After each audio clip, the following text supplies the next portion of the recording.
Hey guys, my name is JessiMew, and welcome back to Adam's Quest. In the last episode, Adam's family finally discovered a gene that will help them unlock the mysteries of the skies. I'm sure Lorana never figured that she would be the bluebird leader to bring the wings into her tribe. Now with Anako on our side, if she can perhaps share her mysterious ways, nothing is going to stand in between us and Adam's home anymore. I'm sure that's probably what Lorana realizes too. I mean, she's going to be known as the creature who brings the wings to the Sky Seekers. While they might not be known as the Sky Seekers anymore, I'm sure that in certain members of the family, that wish to fly like the bluebirds has lived on. And on this island, it'll be more helpful than ever. A lot of you have pointed out that Anako should actually be able to attack the bluebirds, and we could use these as a good source of food. So perhaps now, on this new mountain, these bluebirds are going to be considered a gift from our ancestors. They might be our only source of food until it starts to warm up, and all of these little bunnies come skittering out of their burrows again. I guess Ramila is keeping watch over the bunny burrows from high atop the hills, and keeping watch over Catnip too.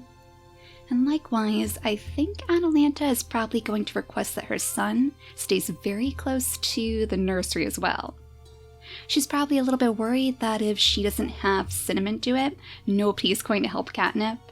And for that matter, once their leaders get back, they might be a little bit suspicious with all of these creatures gone. Maybe they'll think that Catnip chased them away, so somebody needs to stay here and make sure that the drama doesn't get out of hand. I suppose for now we could move Cinnamon right up here on top of the stump again. That way he can light up the area and make sure no danger's coming their way. But he can also light up the way for his mother, because I think she's just about to give up on her hopes and dreams of digging up these roots. She realizes now, especially because she's getting so old, that her time would be better spent helping out other creatures. So maybe she thinks that her big nose could actually be used with the traveling group, the one that's looking for shells and roots. She could try to sniff them out since they're having a little bit of trouble finding them, and she can also help keep them warm. So we'll have Atalanta follow right in their shadow, and on the next turn she should be able to catch up with ease. We'll make sure that everyone else is staying huddled together too. Silver can settle down right next to our heat-bodied baby, and we can have Lamim settle down between Scrooge and Silver. Hopefully some of the shells have spawned between the ports and the glacier, because that's where we're going to head next. If anybody could find them, I'm sure it would be Atalanta. She's already quite accustomed to finding little treasures, or even little dangers in the waves. I know we already have a creature with the big nose following us here, but Scrooge is not so willing to share his food. I think that might even be why we're not finding any shells down here. Maybe he's scooping them up before our tribe can even find them. So aside from our traveling group, most of our creatures are going to stay where they are. We need Catnip to stay right in the middle of all of these nests so she can keep them in tip-top condition. That way when our leaders do return, maybe we could think about having a few more babies in the nest too. Now as far as Mistletoe goes, he would be safe to do some wandering too. And since his friend is a little bit busy now, maybe we'll have him wander away toward the hot springs. He could jump into this one right here, get himself all nice and toasty warm, and then I'm sure he would be in the right position to hear our healers singing. We'll have them settle on top of those stumps on the next turn, and maybe the sirens will draw him near, so he could help keep them warm while they sing on the stumps. So let's go ahead and skip the day again, and we'll keep our eyes peeled for any potential dangers as we zoom out and watch the mountain. We have been hearing some very strange noises lately. It sounds almost like something is roaming around the mountains. One of you mentioned that it might just be the bluebirds, but I'm still very, very suspicious, and I'm sure that Prophet would be too. Maybe that's even what he's seeing in his visions right now? He's spent so long on the highest peaks calling out to the ancestors. Surely they would offer him some sort of vision? So he is going to assume that there's a feast in their future. He has 3 days until the weather starts getting a little bit cold again, so maybe he thinks that that'll be his chance to truly impress the tribe. We'll bring him down here to the hot springs too, and have him start descending the mountains alone. Now, few creatures ever do get very far when they're all on their own like this, especially on the mountain, and I'm sure that our little oracle is going to be no exception. but he is a bit stubborn. He thinks it's his job to strike off on his own and start a new path for his family, so that's exactly what he's setting off to do. The one silver lining is that he might just run into our traveling group by the shore, so maybe they'll be able to swoop in and save the day if he gets in over his head. So Atalanta, we're going to have you bring up the rear? Or perhaps we should have her travel on the outskirts? That way she should be able to sniff farther, and she can help Silver find those delicious morsels. So jump way up here for us. Oh my gosh, thank goodness, finally. Oh, Silver, come right over here, okay? Take up those roots straight away. We'll have to make sure that we bring our heat-bodied baby over to you too, who's not quite such a baby anymore. He has all 3 of his gems, and he's looking more majestic than ever. He almost looks like a little lion of some sort, like this could be his big fluffy mane. So let's bring you on over here, and hopefully that warm body of yours will be enough to keep Silver warm too. He doesn't have the buff on him, so we might still need an extra creature next to him in order for it to work. I'm not really sure how this heat radiation thing works, to be honest, so I guess we're just going to find out as we go. Now Scrooge, do you happen to have any little shells in your pocket? I still don't see any on the shore down here. Well, let's have Lamim light up the way for you. You can jump on top of this stump and then way over here on your next turn. Lighting up those water-breathing plants, but unfortunately no shells. Well, if Silver's finally finding food, that has to be a good sign. Why don't we actually leave Lamim next to Silver? We could set her up right here, and that'll give Duke Nukier a little opportunity to go a bit further. He can scoot as far down the shore as he possibly can. We don't really have to worry about the leeches. I haven't seen any algae down here either, so I don't think we have to worry about them spawning. That's probably something that Atalanta has noticed too, since she is so perceptive to the leeches herself. Oh my goodness, and even Cinnamon is all grown up? Oh, I forgot those 2 were born on the same day. And look how majestic our little cinnamon roll looks. He is a knight for sure. I'm sure that he does admire Catnip as well, not only for her strength, but also for her unwavering optimism. Despite how hard it is for her to get around, she never gives up, and she never complains about it either. She always tries her best to catch up with the tribe, and she doesn't really mind all of those strange looks that they give her. She knows, I guess, that it kind of comes with the territory for looking so fierce. But with Cinnamon's genetics, I wonder if these 2 could make a line of incredible knights. Not only do they both have the big body, and those medium tails too, so they know their babies would be super warm, but Cinnamon is also hiding the saber-toothed fangs in his inactive traits. So I believe if he passes those, that should mean that we'll see the saber fangs on their babies, because Catnip is going to pass the Berryina snout no matter what. If we were going to potentially breed them, I think we would want to make sure that we place the Berryina snout into one of his slots. That way there would still be the potential for Berryina snout babies, and then I suppose we could always try to weasel the Megaloceros horns into their inactive traits. It's not something that would actually pop up on their babies, but maybe we could just weasel it into their traits nonetheless. That way, somewhere down the line, when their babies start starting families of their own, they might be even more powerful than Catnip is right now. So let's have Cinnamon jump his way off his stump, tiptoe softly over to Catnip, or as softly as possible with that big Berryina claw and the mammoth foot too. I mean, you would think he'd be pretty clumsy, but I think he's figured out how to roam the mountains with grace. So if we bring Catnip over to the permanent nest, we should be able to move Cinnamon right into the middle, then hopefully he'll be able to breed with her. It looks like it's going to take one more try, but I'm sure that they'll have a nice big group of babies before long. So Mistletoe, let's start bringing you over to the healers. Now that they're all nice and warm, they should be ready to let out some of their first songs. We'll have Coco jump onto the stump right here, and given their similar age, I wonder if he would find himself a little bit smitten. She is an awfully pretty creature after all. Let's have her let out her song first. Not quite enough to entice any wanderers to our side, but I suppose that's all well and good until we have more food. Honestly, the hope is that we'll find a wanderer who can truly help us gather food. While Anako might be able to go into the skies and fight the bluebirds for their feast, she is unfortunately pretty weak. We're going to have to do quite a bit of selective breeding if we want to increase the strength of our winged creatures, but until then, she's the only one who can fight them. I wonder if that's what Marina has been thinking of every single time the bluebird hovers over her head. She must think very fondly of her long-lost little sister, who she probably assumes disappeared?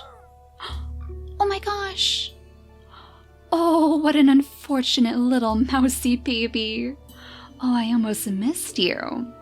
Well, you were certainly attracted by our healer's song, and that's probably because he's in such a state. Not only with just one jump to his name, but he's blind, he has 2 no-paws, he's infertile, and I've got to be honest, he's not the sort of creature that we would want to invite to our tribe right now, especially with our food situation the way that it is. We would have to give him 5 pieces of food just for him to settle into our tribe, and then it's not guaranteed that he's going to be able to give us that back. So instead of inviting him, I think our tribe is just going to try to keep an eye on him, make sure that he's okay, and hopefully that he doesn't get swept away by the birds. I'm not sure if they go after wanderers, but I think he's going to be in a bit of a situation if he's not careful. So Ramila, now that you're all nice and toasty warm, there's not very much that we can do with you, but we could bring you over here to pick up these little flowers at least, and then I guess you can hop straight back into your hot springs.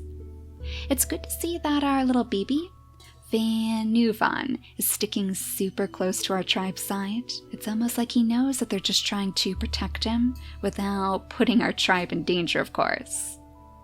So the only creatures we have left to move are bluebird leaders themselves, Lorana and her newfound friend Anako. Of course, Anako is going to be able to get much further ahead of them thanks to her wings, but if we don't have them travel together, they're all going to get a little bit cold. So Anako is going to have to try to hold herself back. She probably wants nothing more than to just set off into the skies, to stretch her wings like she used to. She's been cramped up in that ice glacier for quite some time after all. I wonder if that would even make her a little bit clumsy. She probably has to get her bearings after all. So while she tries to take to the skies, she'll end up just flopping down on the cliffs again. That does light up the way for Lorana though, so we'll scoot her up here, we'll have Charm follow, and then I think the farthest that you guys can get is probably right up by these tree stumps. Very close to the last place where they saw Prophet. He's long gone now, and in fact all that would really be left is his scent. I wonder if they would get a little bit curious, a little bit suspicious maybe. Prophet always did seem very standoffish toward Adam's family, so maybe they're starting to think that he must have abandoned them. They might let out a couple of very quiet calls overnight to try to lure him back and see where he may have gone. Maybe he's just hiding after all. Maybe he found some danger and he just wanted to lead it away from Lorana.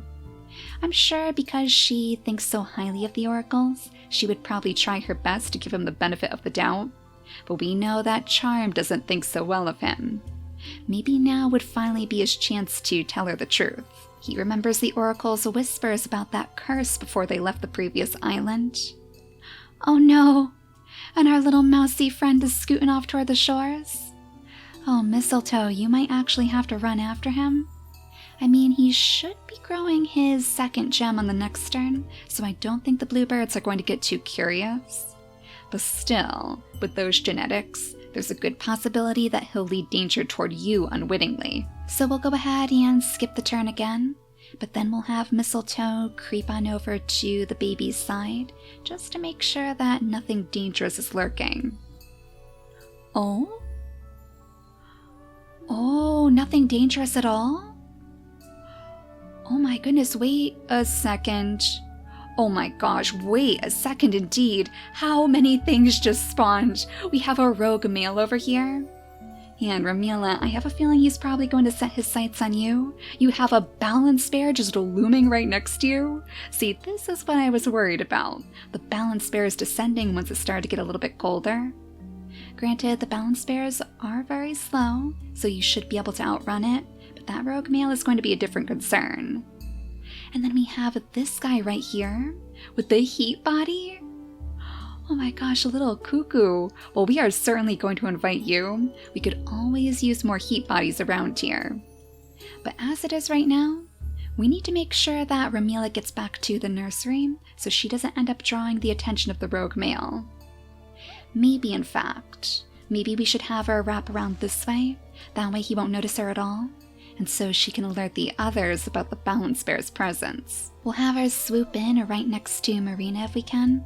It looks like she can just barely settle down inside this hot spring, and that's all well and good because she's very likely to get cold out here.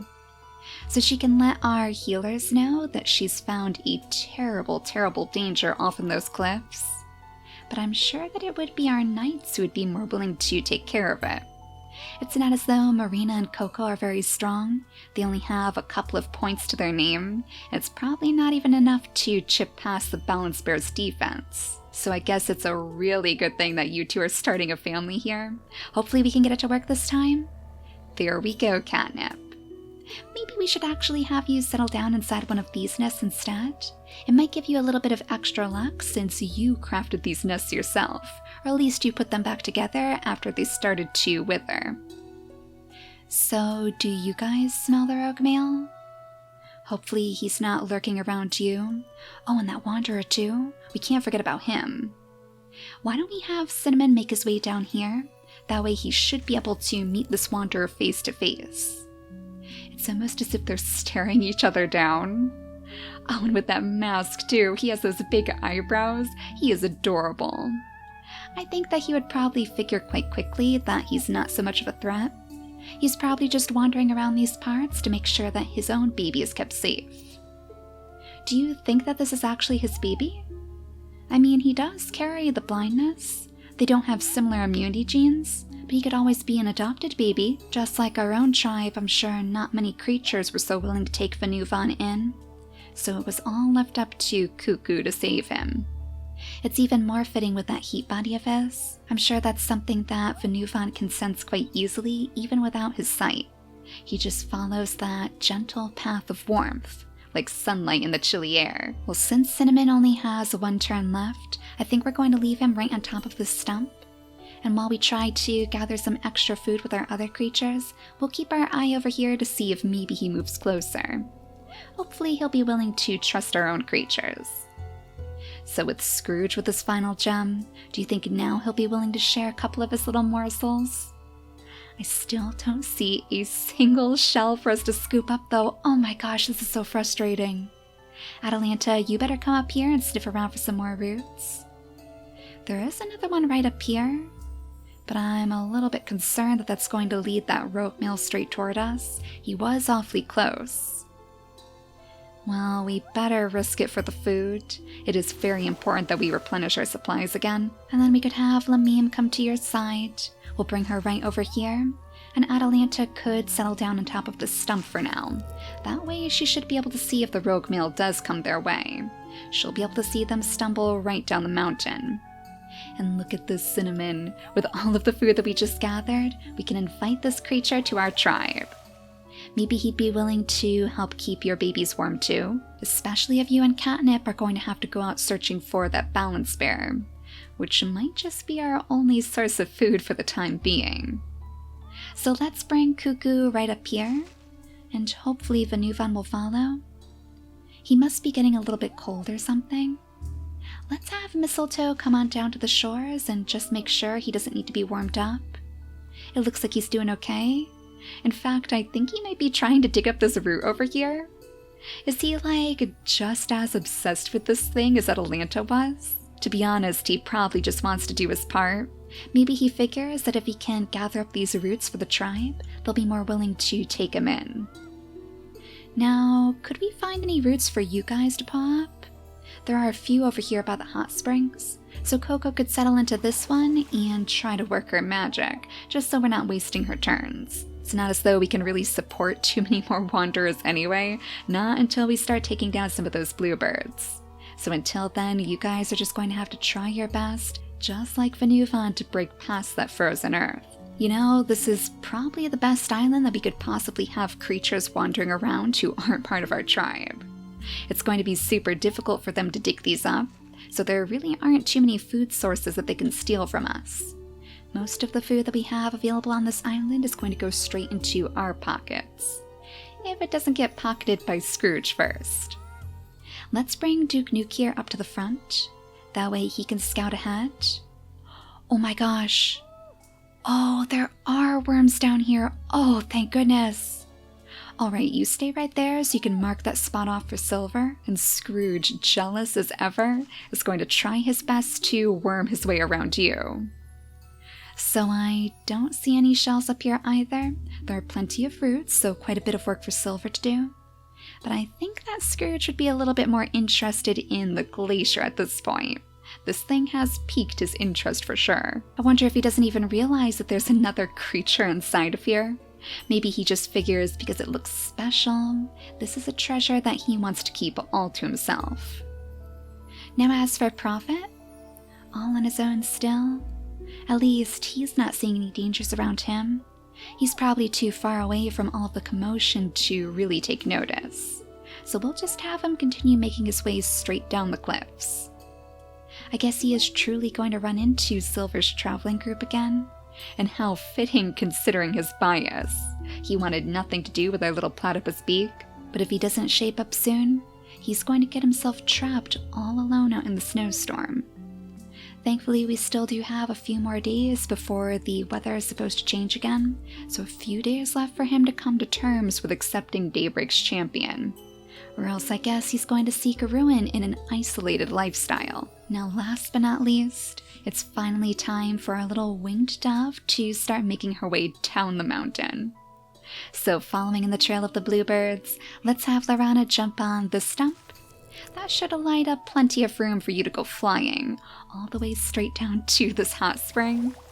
Oh, she's getting a little bit ahead of herself, but it's probably only because she can hear her sister singing, so you guys are going to have to race to catch up with her if you don't want to be left all out in the cold.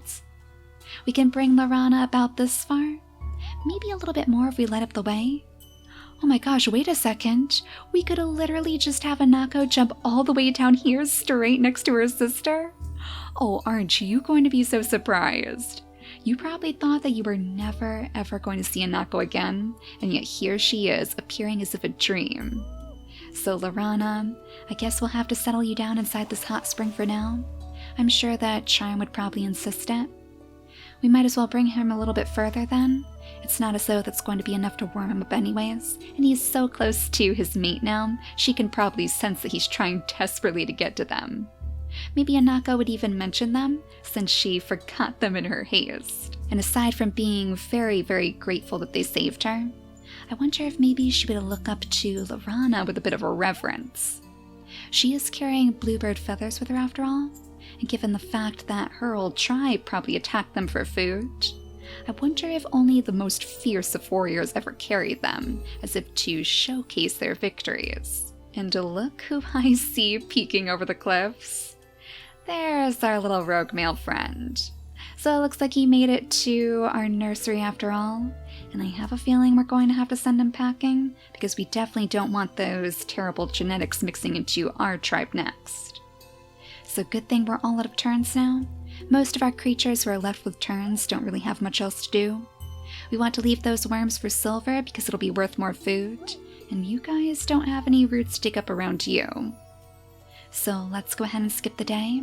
We're about to see Catnip's very first baby on this island anyways, her first one with Cinnamon, so let's cross our fingers for a nice fierce warrior, one that will be able to hopefully protect us from the balance bear.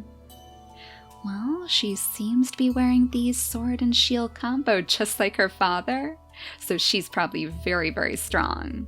A nice big 6 in strength. And with those ram horns to boot, so maybe she and her father will bring us the feast that we've been longing for after all. As for her name, I think we'll go with her father's theme and name her Ginger. So another spicy little baby, and then we'd best figure out how we're going to deal with that rogue male so he doesn't get to anybody else in our tribe. I suppose we should probably move Catnip over here, that way she'll be able to breed again with Cinnamon. Then we won't have to worry about her drawing the rogue male's attention, but it looks like he may have skittered off into the darkness. Maybe he's going toward the shores. Well, if we bring Cuckoo over here to watch after the babies, we kind of want Cinnamon to start making his way up the mountain anyways. So you keep an eye to your back, see if maybe he starts to follow, and try to figure out where that balance bear has run off to. It couldn't have gotten very far, so it's probably still lurking somewhere around this hot spring. That's the last place where Ramila saw it. And let's have you scoot a little bit closer to your family as well, just in case. What a change in character for her. She was always so fearless on the previous island, taking down bear hyenas and everything, charging into the darkness. I wonder if it's just because she wants to protect her baby, or if maybe she's going to realize that she needs to kick this into full gear. She needs to go out there too and take care of the balance bear herself, not quiver in fear in the hot springs like some child. That's no way to teach her daughter how to behave after all. So maybe she's going to change her mind on the next turn. We could even bring Marina over here to the stump, and then we should be able to light up the way back toward the previous hot spring. I just want to make sure that she doesn't get too cold, or else she's not going to be able to do very much damage at all. Oh, wait a second. Did you actually dig up some roots over here? Oh, Fanufan, and he's getting so cold too. Mistletoe, you simply have to follow him. I wonder if we could actually use him to track down the roots then. It's almost as if he's drawn toward them. Interesting. Well, Mistletoe, I guess you two are going to make a better team than you thought. He's certainly better at sniffing out those roots than you are. Gosh, maybe this would be a good opportunity for us to place the digging paw into his mutation menu. Then if he does decide to perhaps start a family with somebody like Coco, they can try their best to dig up all of the roots on this side of the island, because goodness knows we have enough over here. This would really be the perfect place for Silver to roam, but I'm still holding out for the digging trunk in that glacier. So just so we don't forget, let's go ahead and place the digging paw into his first slot. That way we know for sure that his babies will have the chance to mutate it. Then let's go over here to make sure that we pick up all of this food, because we don't want to forget about this either. You have some delicious worms to finally scoop up from the sea floor, and I know you've been missing these. I think it's actually worth a little bit more than just digging up the roots themselves, at least when you only have one digging paw to work with. So we'll have the ladies catch up, of course. We'll bring Lamine right over to his side again, and we'll have Atalanta settle down beside him. And I guess that leaves you to just try to dig up those roots again, that never-ending job. It is so tough for her, but she just refuses to give up, and one day she is finally going to make a feast out of them. Now with Duke Nuke here judging you from afar, I think it might be time for Scrooge to toddle his way over to the glacier. In fact, since he's so cold, he could actually claim this hot spring and use this as a very comfortable place to bask in the glory of his glacier. I wonder if he would accidentally crack this thing open with those big horns of his. And with the Duke Nuke here being so near, maybe his heat body is weakening the ice too. So one mistimed swing of his megaloceros horns is all it takes, and he'll end up cracking open this glacier, revealing to us the digging trunk. Oh my gosh, yes! Oh, it actually happened! Duke Fanta. Oh, isn't he adorable? I love those green eyes with the color of his fur. That is actually a gorgeous combination. Oh, you are going to give us the feast that we dreamed of. A 5 in digging, so he should be able to dig up 5 pieces worth of food every single time he goes for a root, and I'm sure that he is famished. Let's bring him straight over here to dig up this one for us. Oh, look at all that food going straight into our pockets. Oh, the ancestors have finally pulled through. He definitely doesn't look like he would be related to our other ancient creatures, but he could have been part of a different family. So if we can manage to bring him over here before our person-out creatures pass away, there is still the possibility that they would recognize him from their past. Not that it would matter too much, because he is going to be treated like a god here. If he can truly replenish our food supplies, all of our tribe mates are going to worship him. So let's bring him over here to dig up this fruit on the next turn, and so he can get to know the ladies a little bit more. As perhaps Duke Nuke here changes his attention, Maybe he would notice that glittering fur off in the distance, the mighty golden fur of the oracles, and he would realize that Prophet has gotten himself quite lost. Duke Nukier is a little bit more perceptive to this, the discord in our tribe thanks to Melody's blessing. So maybe he would be the one to try to lure Prophet back. And you know, that feast that he saw in his visions? I wonder if he was actually seeing the glacier, but he just couldn't figure out what the prophecy meant. So he's probably really jealous now, knowing that he wasn't the one to complete the story. But the good news is, now every single one of these glaciers has been cracked open, so that leaves a pathway clear for our ancestors to work their magic. Fingers crossed that the next episode will finally bring us our very first snowfall, so we can look forward to the inevitable heat wave that will follow. But for now, thank you all so much for watching, and I'll see you all next time. Bye guys!